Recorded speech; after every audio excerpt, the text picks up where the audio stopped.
Yo, what's up, guys, and welcome back to the Social Primate podcast. Thank you guys for tuning back in.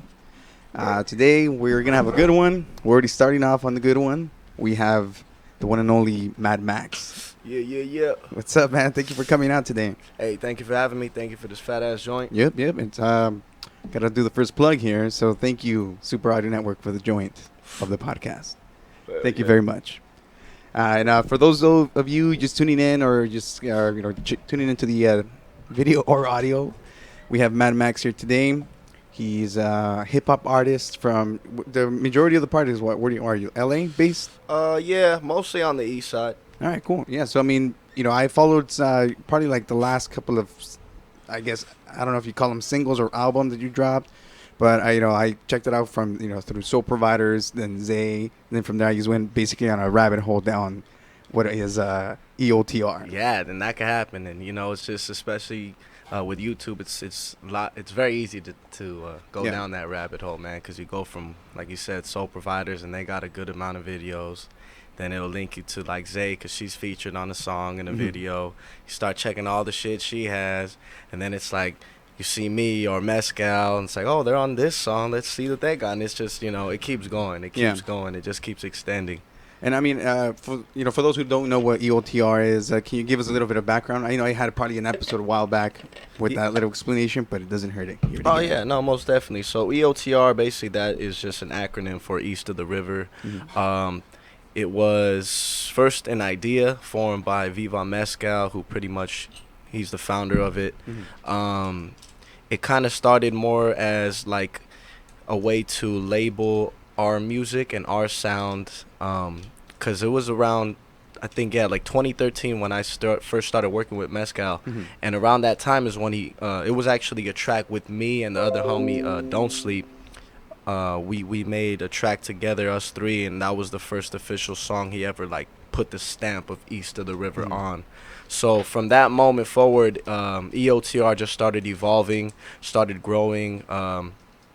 I think it really was more like a loose affiliation in the beginning. You know, we just had a lot of people coming through, performing songs, getting on some tracks, and we would throw East of the River on it. But then as the years passed, EOTR really started solidifying itself as a brand, a platform, and now it's pretty much a label, man. Damn. Yeah. Yeah, no, we were talking about a bit earlier today in regards to you guys have the podcast going on. Like, there's this whole group of of a collaboration going on that, again, because of that rabbit hole, everybody's just in the way conjoined into one. And that's awesome, because, again, I believe that you guys all offer like different types of styles in regards to how you bring to what hip hop is, and I think it's fucking cool, man. Which is why you're here. Yeah, I appreciate it too, because it would, I think, get a little bit overbearing if we all just sounded the fucking same. You hear like, or you see 8 different fools, but then it's like you go to listen to their audio and it's like, well, this sounds like this person. But that's what I really, really do like about working with everybody else in the crew. It's because everybody brings their own elements to East of the River. You know what I mean? Whether it be Zay's singing format, hitting with the R&B sound, or even like Soul Providers just coming with like, some dope lyrical fun content, and then you can even go into like Viva Mezcal. When you hear him, you're going to be hearing some shit that's describing the east side, living in Boyle Heights, really what it's like, not the same story that's usually told about east siders, you know what I mean? And it's crazy because we're in 2019, damn near 2020, and there's still people around the world who have that perception of us as far as Latinos and who we are, what I mean? Because it's crazy, bro. Last year, when we went to the Netherlands, there were still people like saying that they never met Mexicans, and their only perception or idea of what a Mexican was what they saw in movies. And you already know how we're portrayed, bro. Yeah, it's either the fucking drug dealer or the cholo riding the lowrider, or you know what I mean, the fucking fool selling fruit off the freeway, bro. So, it's just dope that I feel like we've been shifting the perception slowly, just by making the music we're making, Yeah, and that's good. I think there are a lot of people out there, they have a misconception that when they hear the word hip-hop, it's not necessarily a bad thing, but it does carry a heavy, connotation to it, so it's already associated with trouble in a sense, But before I get into that topic real quick, you as a standalone artist, like how long have you been doing this?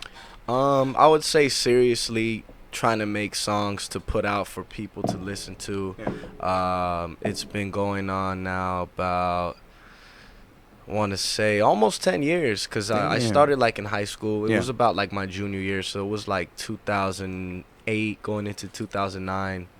And I started with a homie. We were basically a rap duo. But then around 2013, when I met Mescal, that same homie just kind of like said he was kind of just done making music. He wanted to go his own route, just continue his life. Yeah. So it was from that point that I just continued to do solo stuff. So been making music, about almost 10 years, but solo since about 2013. And it's been a lot of fun. I really got to give a lot of credit to Mescal again, because he helped me to really just take the leadership role for myself. You know what I mean? To just be like, I'm a solo artist. That's cool. Like, I don't need nobody else. You know what I mean? He really guided me, whether or not he knew that. You know what I mean? Just like by me watching him make his moves and interact with people, I picked up a lot of game, and I really utilize a lot of stuff I learned from him now. That's good. I mean, I feel like sometimes we don't give each other enough credit to kind of, not necessarily, I'm not saying he was like a mentor or anything, but that idea of somebody that's kind of there to help you along the way. Like, people think like, I already know how to do it. And sometimes they don't accept the fact that maybe you could use an outsider's perspective. Nah, definitely, man. Yeah, I think together. It's important to ask for help, because like you said, it's just sometimes maybe whether it be pride, ego, or simply a person doesn't even know how to ask for help. Whatever it may be, I think that's a really big lesson to be learned in life. It's okay to ask for help. Everybody needs some sort of help, or some kind of backup at one point or another. Right. Especially with music, man. It's crazy, because why not soak up some game from somebody who's experienced certain things and maybe help you save some time as far as like how you're gonna roll out your album, or how you're going to drop a video, what you're going to include in the music video. There's little things, and it's just, I think really that's the biggest thing. It's like, it's saving time, because if not, it's like you got to go trial and error, and if it doesn't work out, it's like, okay, let's get back with the plan. But if you got somebody who's kind of already done that, they can tell you like, look, dude, I kind of tried that and it didn't work out the best it could have. Right. You know what I mean? So yeah, man, props to him, props to Mescal. He really helped me out. Sick, man. No, I think that's awesome. Again, I think that's great that you have somebody, or that you guys have had kind of like that path. Because again, I'm sure that whenever he was at that point, there was like struggles for him to see those trial and errors. Yeah, definitely, man. I know you recently performed in, what was it? You guys went to Europe, right? You went to Europe? Yeah. It was pretty much the whole crew. We were able to all go out there. Sick. Like I mentioned last year, we went to the Netherlands for the first time last year, so that set up connections and the pathway for this year for more of the crew to go. And not only did we go back to the Netherlands as a crew this year, we also went to Paris, France, and Barcelona in Spain. And we got to perform out there. So it was just a very, very, very humbling experience, but also it just really helped to like solidify certain things, I think, within our own mind. Because like Paris, for example, performing out there, it's like these people didn't know what we're saying. Like, they could understand English if you have a conversation, a little bit slower paced, but when we're rapping, it's a little bit quicker. Right. So the fact they didn't necessarily understand our lyrics, but yet we're having a genuinely good time, like just vibing out because of how it felt. Like, it was a beautiful thing, man. It was dope. They really, really enjoyed us, and you could tell they were very receptive that night. Yeah, right. Yeah, I think music for sure is one of those like international languages. As long as you vibe with it, as long as the beat is good, you feel it, and there's that connection to it. Hell yeah, man. Yeah, so you guys being over there, well, you specifically being over there, like you said last year, people were surprised by the idea of a Latino Hispanic artist going out there and performing. Did you feel like there was more acceptance this time around? You said it's just a year difference, but yeah, I know. I mean, in a way, yeah. I mean, like, to be honest, dude, when we're in Paris, like, I feel like maybe that's just a thing in Paris. Yeah. But like, dude, we were getting stared at. and it wasn't even on like some regular people staring at you. It was kind of like me mugging, you know. So that was a bit of a trip, you know. I didn't know. I'm not saying it was because of anything in particular of what we look like, but it could have been, you know. But then maybe it's also simply that they know we're just not from France, you know. But for sure. I mean, I feel like from last year to this year, our culture has been definitely seeing a new horizon, you know. And I mean, a simple example is like, I think, what's his name? Fuck. That one rapper, he did a fucking video with like a mariachi in it or some shit like that. Oh, so YG? Yeah, YG, yeah. So, you know, I feel like just little things like that, it's almost just showing like, damn, these fools with all the fucking money and ideas they have, look where they're going to now. Yeah. Like, look where they're taking and what they're taking. They're taking our culture. And if I'm not mistaken, I actually didn't see the video. My homie told me about it, but he said that I think they had like a Puerto Rican fool, but then they also had the mariachi. So it's like, it's getting misrepresented still. Even though they're coming to our culture, taking it, using it for their videos or whatever it is. I think for me, I'm just like, yo, at least just get it right. Because like Puerto Ricans don't do mariachi. That's Mexicans. Yeah, exactly. You know what I mean? And it's just simple little differences within the Latino culture that I think people are just still lumping together. But I mean, in my opinion, it's getting out there a lot more. Yeah, you know, slowly. But yeah, like they're breaking those. Well, I mean, the video, I kind of saw part of the video. There's like a gangster party, like a veterano party going on, you know? Okay. And then he comes out kind of like rapping in a mariachi suit. So, I mean, it's cool, but in the way, you know, just the fact that they're still showing the gangsters, which, I mean, I guess if you say it in a word, it's just it's a stereotype, you know, because not everybody's necessarily like that. Right. But I guess you can, you know, the fact that they're bringing it into light, it helps it become more acceptable, I guess. I want to say. But, yeah, it's little progress for sure. Yeah, because I mean, just with that video, I'm sure it's already like opening up doors for other rappers to probably use some of our culture, and then just that exposes it to other kids who maybe never even knew about it. Yeah. And now they're gonna want to fuck around and maybe be a mariachi or just whatever other little things we do. They start wanting to fucking Taco Tuesday or Modelo time or whatever it is. You know, like these little things from last year to this year, like that I don't think that was really around. Like the Modelo time, the on Instagram they got the food. What is it? What's up food or was it? Sup Fool or fuck Fool's Gone Wild. Fool's Gone Wild. That's another page, you know. Oh, I haven't seen that one. Yeah, so like that's kind of like just using Latino meme type shit, like whatever little funny videos are out there, but it's Latinos. You know what I mean? So I've seen maybe not that page, but I've seen the memes like in Spanish or and they're hilarious, man, because they're representing the culture that you come from. You know? Exactly. So and that makes them even funnier. So that's why, from last year to this year, like little things like that I didn't see last year. I'm seeing them this year. So yeah, it's like it's those baby steps. You know, we're making our way, and I mean, the more we just keep pushing, the more we just keep exposing and showing it in the right light. Yeah, I think that's only to our benefit, definitely. Yeah, for sure. Now, like for you starting, when you first started the music. Has your idea of why you started to change since then? I think so. Yeah. I mean, because when I first started with the homie, we were just on some like, yo, we're the baddest motherfuckers on the planet. We're about to rule the world, you know? And I mean, a part of me still wants to rule the world, but I think I also want to help it. I think I definitely have transitioned from doing this solely for myself to understanding that although I do it for myself, like it is bigger. People listen to the lyrics, younger kids listen to this. Like I actually have this one fan in particular. I believe I want to say he's no older than 12, dude. He might be younger. But yeah, he stumbled onto my music because of his parents. And he told me that he really, really enjoys my music. He pointed out a couple songs like the Do or Die track with Kiddo. And he said he liked all the like the third person new stuff. So it's just like little things like that I start taking into consideration. And it's not that it like now is gearing where my lyrics are going, but I definitely now understand that there's an impact. It's not just like, yo, I'm some rapper and I'm throwing out this mixtape. You know what I mean? It's actually like, this is an album and people are being receptive to it around the world, or even within my own community. You know what I mean? So definitely from being, I think, just about myself, it's bigger than that now.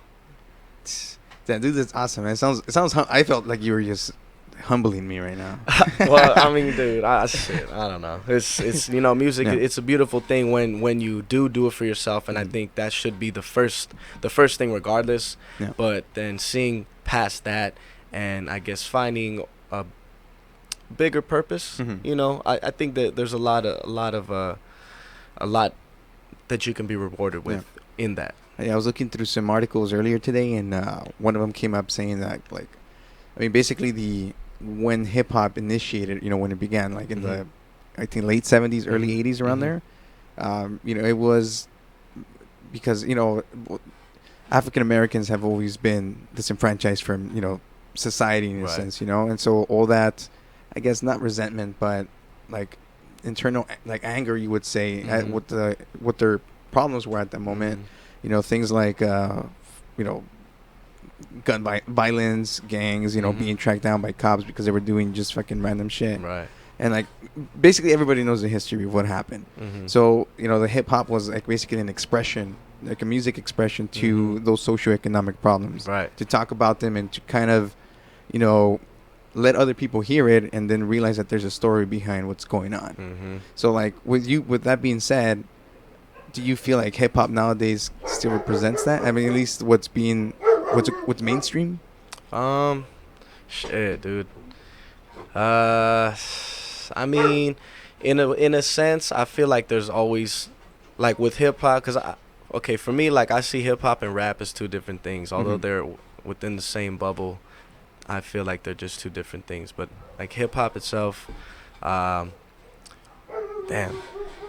I think it does still reflect how the culture now feels, or at least the people who are creating a lot of music, you know, because, I mean, being the millennials we are, being introduced to so much at a young age, I feel like, you know, the exposure rate was humongous, and I think that was just due to the way that the information was just open and out there. The internet was pretty much available when we were kids, you know, and we just grew with that.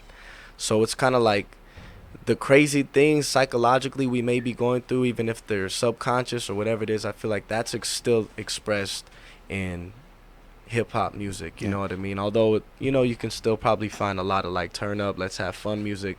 There is a lot of, like, depression and a lot of anxiety and a lot of mental health problems that are being expressed, you know, depending on how you're listening, you know, because somebody who's talking about fucking popping pills all day, dude, you know they got a problem, bro. It's not like they're doing that shit for fun. I mean, maybe they started it, like, you know, I think any addict does. It's probably for fun, yo, you know, just turn up, have a good time. But when it starts becoming something that's taking over you, and it gets expressed like that, it could be seen as a certain way, when really it's like, nah, dude, this fool's depressed right now. Like, do you not hear this fool? He's saying he needs to take lean every day. He needs to pop pills every day. You know, like. Yeah, I mean, I think one of the biggest arguments is, like, you know, it started off as, like, trying to, like, as an expression of the socioeconomic stuff that was going on, you know, within the culture. And then from there, it started getting commercialized by, you know, labels, and trying to basically repackage what that, you know, street life music was, and try to resell it to the youth. You know, and, you know, who's making money off of it at the end? It's the people who are in control. And unfortunately, I'm not trying to say it's only them, but the majority are, you know, white. You know, white people. It's not a bad thing, but the fact that they're basically taking what that expression meant, what it holds, they're just reselling it for their own profits. Yeah, it's ridiculous, and yeah, you're right. It's been like that for, I mean, a while now. Probably fucking from, probably even like the late '80s, but for sure from the '90s. From the '90s on, yeah, it's been like that, and now we're in a very monumental period, I feel like, because of the independent era being so strong, you know. And it kind of stemmed from, like, the SoundCloud rappers, which then turned into, like, the YouTube rappers, which now it's kind of like went back to like SoundCloud, but now, dude, it's like almost anyone, bro. You know, you sign up for a certain service and you throw your music on Spotify, no questions asked. You know what I mean? Of course, and with the right promotion, with the right consistency of getting your shit out there, you get your access to the fucking world is huge, man. Yeah, it's so much easier, definitely, and I mean, that's why I think it's very crucial for people to, and artists to understand that independent, that's just the way that you should go nowadays, in my opinion. Like, there really is no need for a major. I mean, unless you maybe try to work out like some distribution, because then that just cuts costs for you, having to invest in CDs or posters, all those things that you're trying to sell, maybe a package or whatever it is, you know what I mean? But for the most part, I mean, also, I guess, kind of spoiled because we're in LA. It's a lot easier to get CDs. You can go get posters, buy some food right here at a print shop. Yeah, and LA is is a hub. Exactly. So I mean, I guess that is also a little bias we have out being from LA, but I mean, yeah, dude, I say stay independent, man. Stay independent. Stay independent. Yeah, I mean, because you first of all, you're gonna have a lot of creative freedom, and it's kind of like the podcast. There's nobody really telling you what to say or not to say, so you're in a sense being more honest to.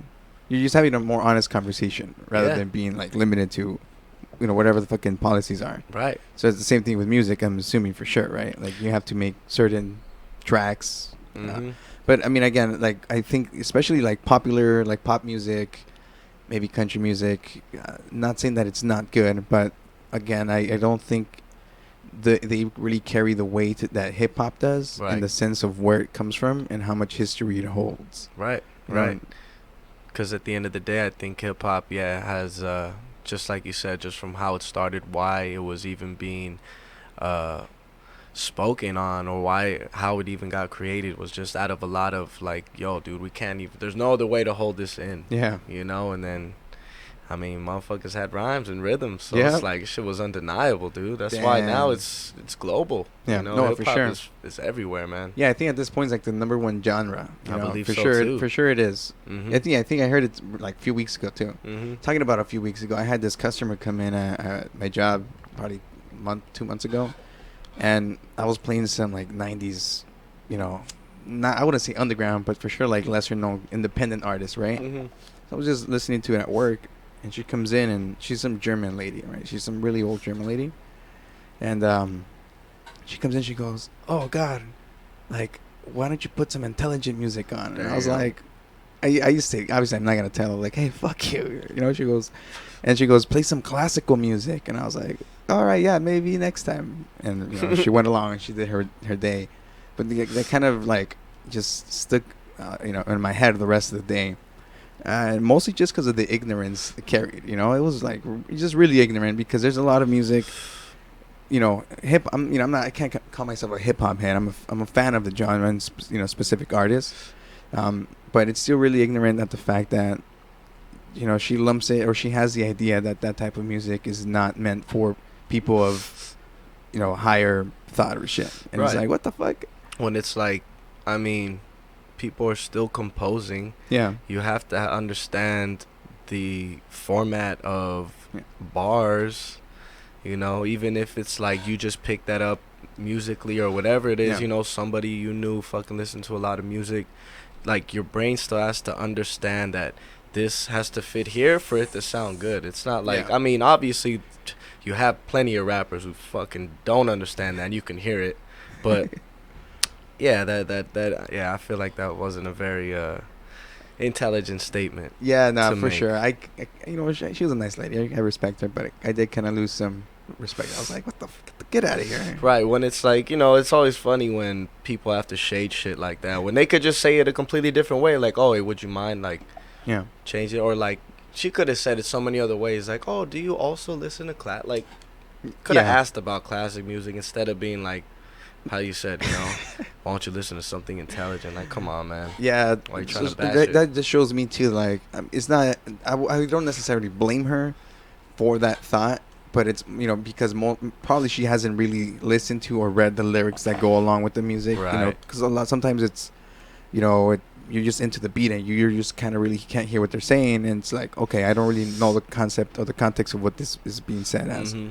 So I can maybe see that in her thing. She doesn't listen to it, but I also makes me feel like she doesn't understand the idea of it either, you know. So which is why I brought up the whole like being commercialized, that there's a certain image being sold to the public, you know, like you have fucking money, women, and you know, but I know that's a type of that's like a subgenre of hip hop, you know. It's gangster rap or whatever you want to call it. So it's an image that you're kind of selling, you know. But definitely, does that person necessarily believe it? Who knows? But for sure, it's a market that they're trying to push, and that market's the one that gets implanted in the overall idea of what the culture is.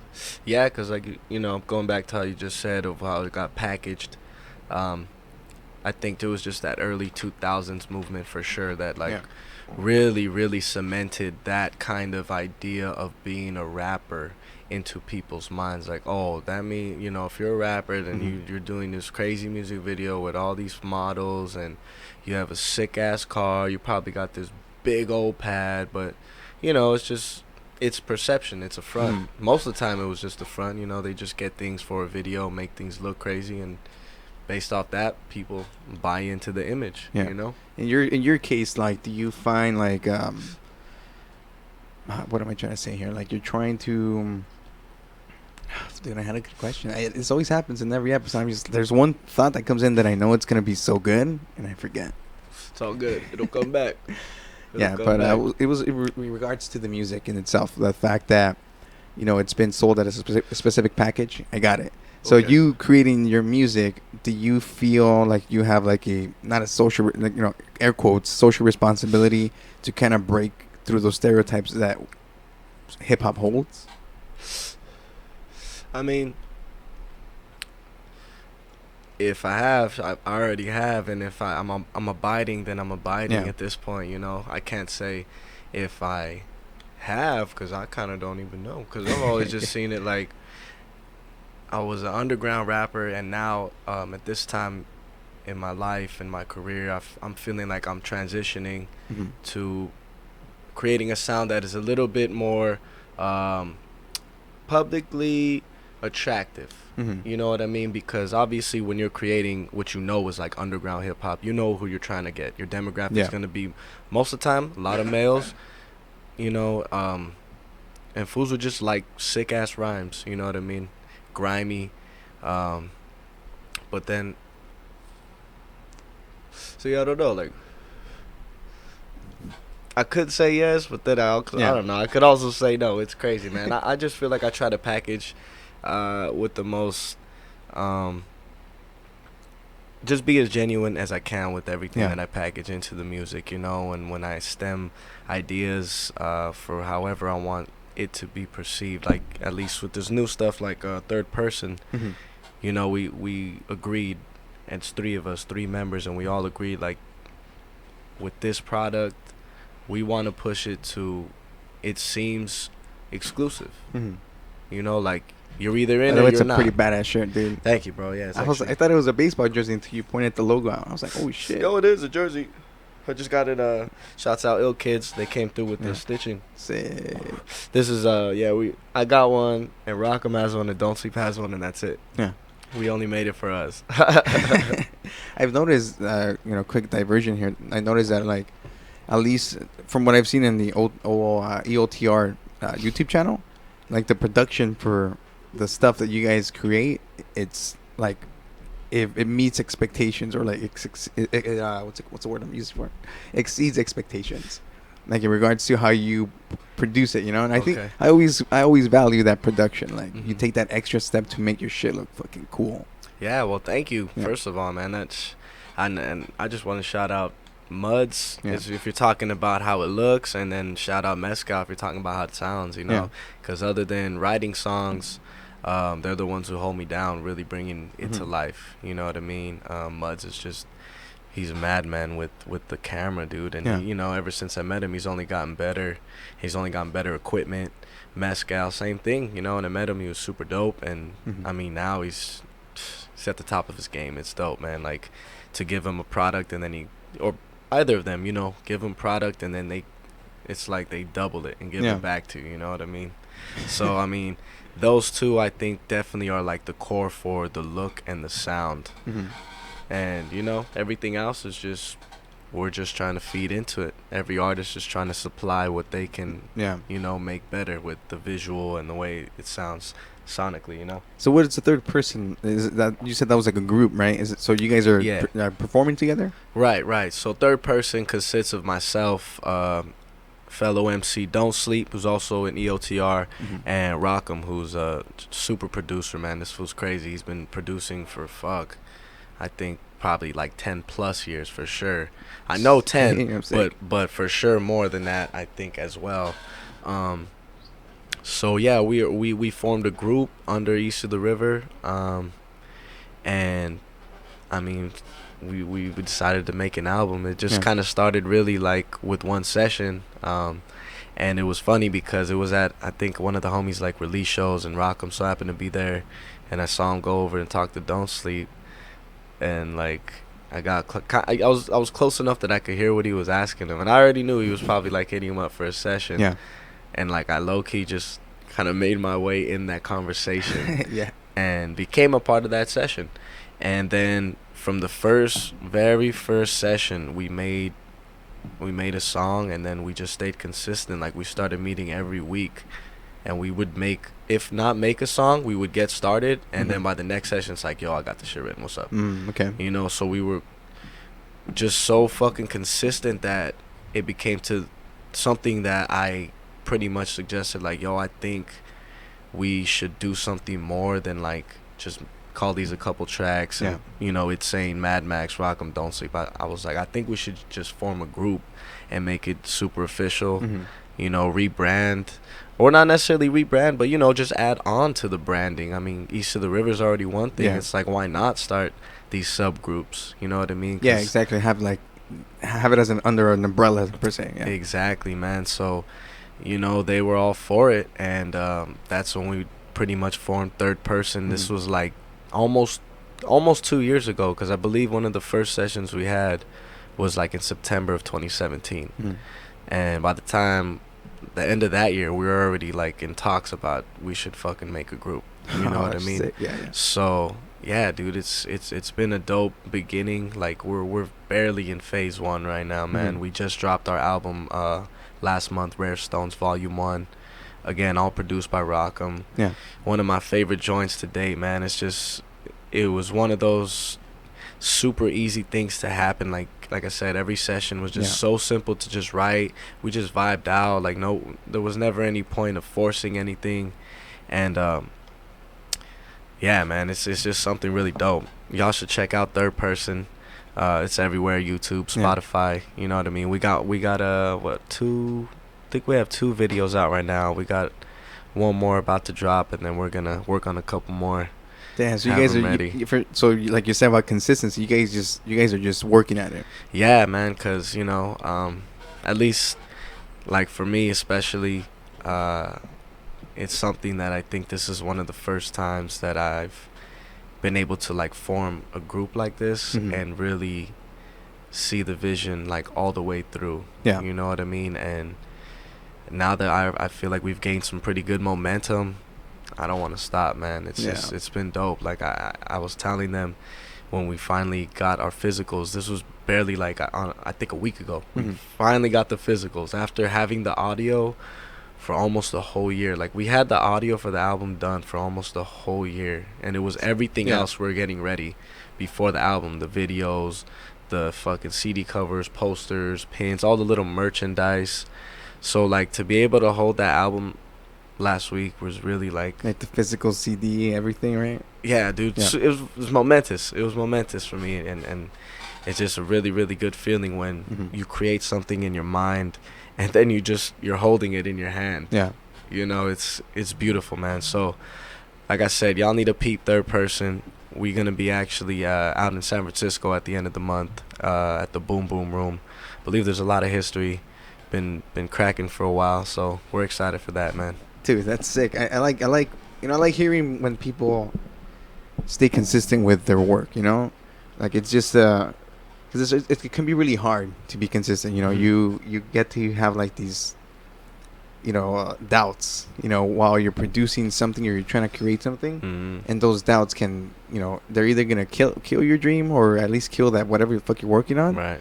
Or it's going to give you that like energy to say, you know what, nah, fuck that, I can do way better than that. Yeah. And that part there, it's scary, but it's that it gives you like new life to whatever the hell you're doing. It's just like, oh fuck. So when I hear people talk about it, it like invigorates my energy to be like, I'm gonna keep going too. And I think that's cool because I don't think we all get the chance to really hear it often, because everybody's doing their own thing, into your own stuff, to your own thoughts, that you don't really come across listening to other people's how they grew, how they what am I saying, man? I'm high. Me but too. Fuck, they what their path was, in this case, how you've kind of evolved as in the last 10, 12 years that you say you've been working at it.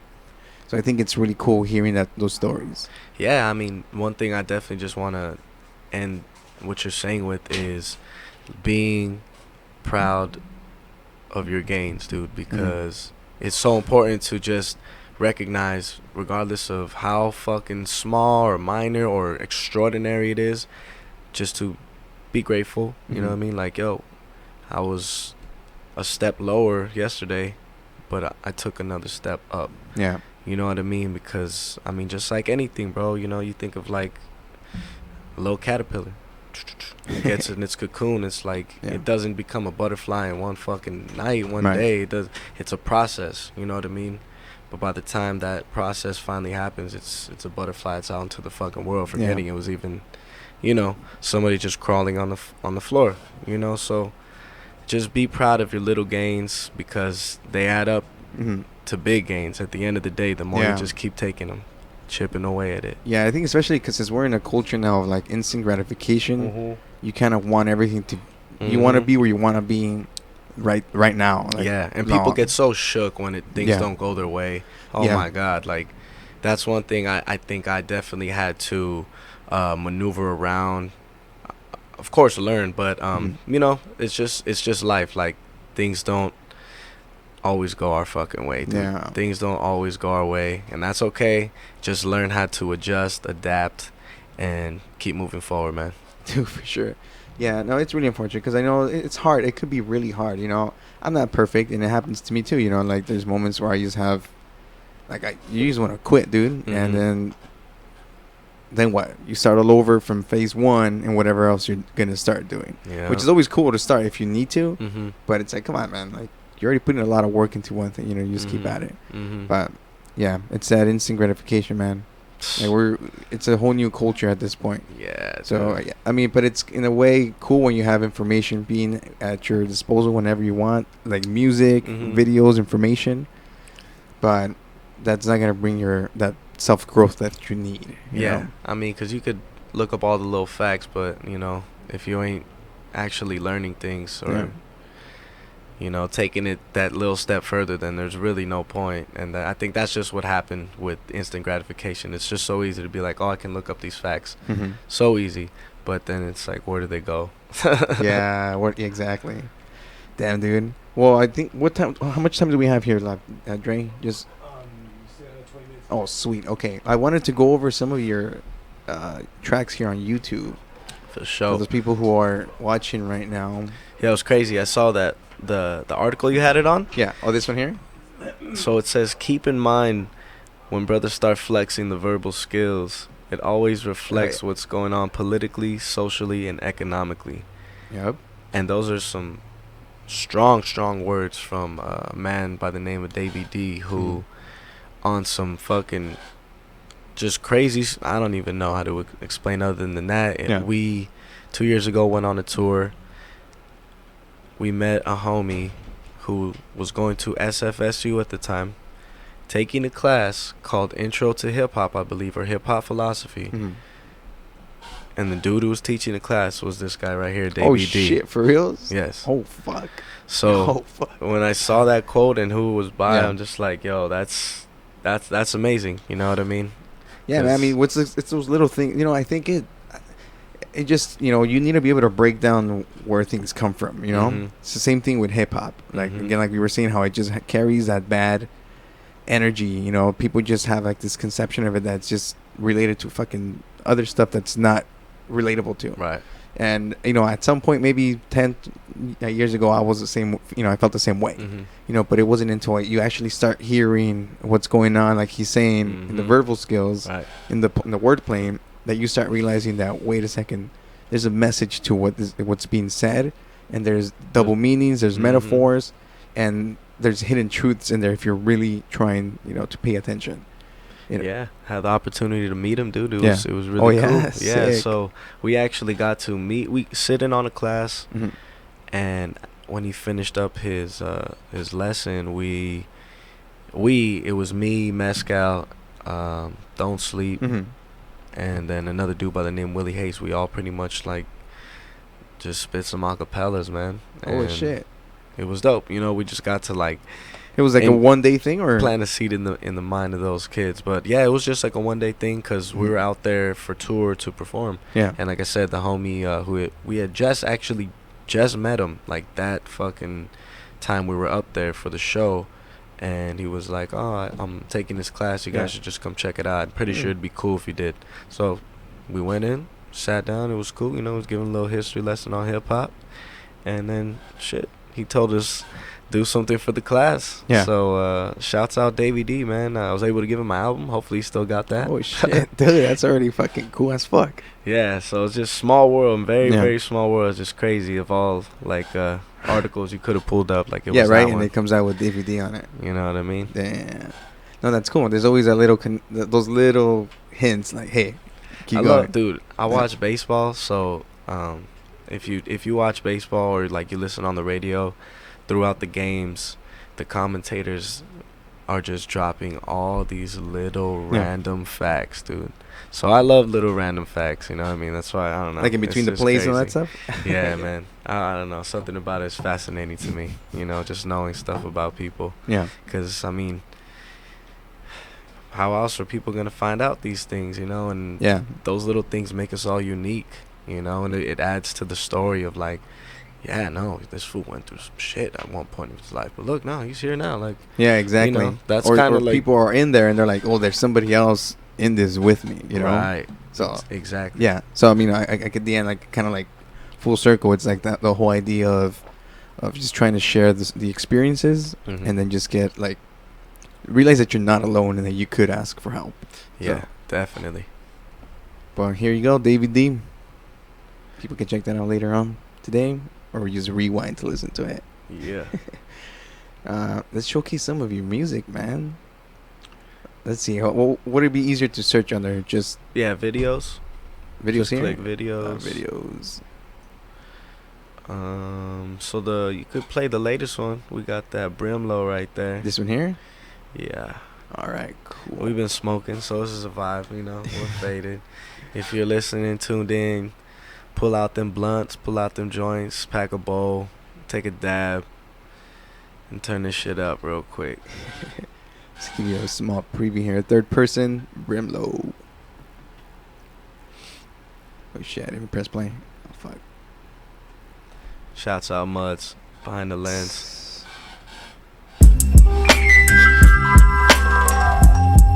And it's just one of those days.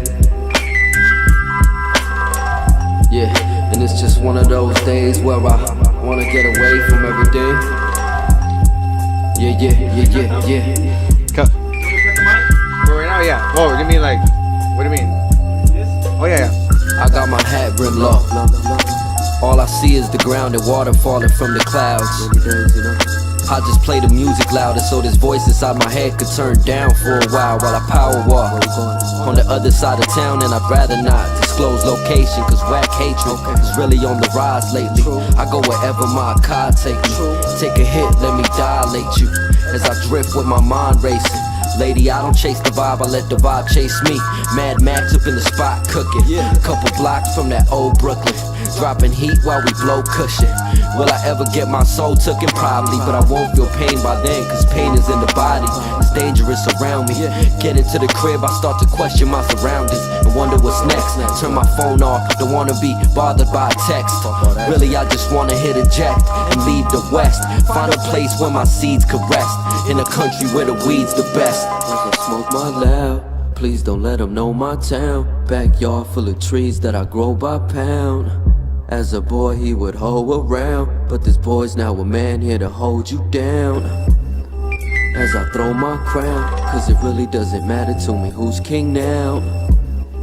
Got my queen on smiles, but it's back to reality that's not right now, baby.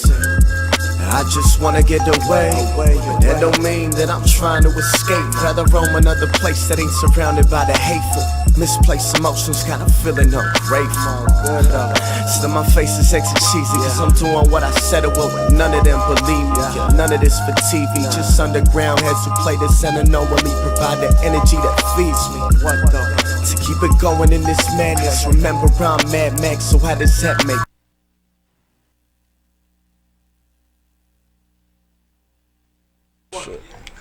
I'm like, everybody's not ready.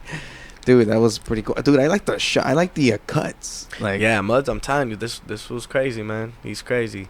And what's dope about this video is, dude, we actually shot it like, I want to say maybe like March, like mid-March, and somehow we caught rain. Like, yeah, you know, because Cali's been a little strange this year. Yeah, the weather's been strange this year. Today, yesterday, and like a day ago before, it was fucking fresh. Right, dude.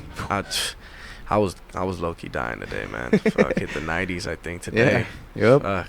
It's going to go like that for the next 2 months, man. I don't know how I'm going to do it. Back to summer. Yeah, gotta go to the beach, man. Hey, but to be honest, I got a pool, so I ain't tripping that much. Damn.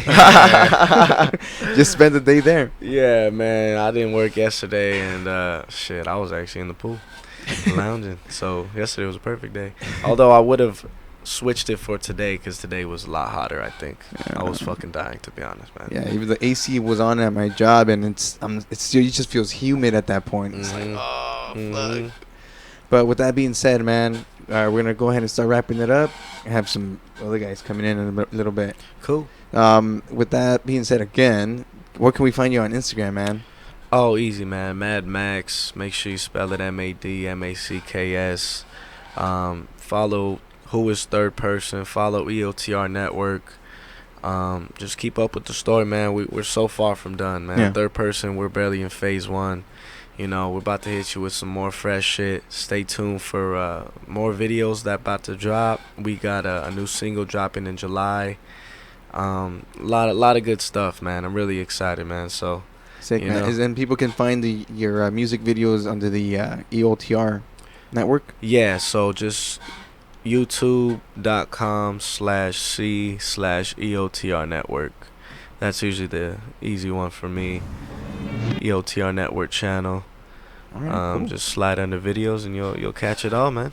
Yeah. Well, sounds good, man. Well, dude, thank you so much for coming out. It was fun. You know, it's a little high and warm in here, but we did it. Yeah, man. We cool. We stoned. Thank you for the joint and for the water. Super Audio Network. Yes. Make sure to follow them.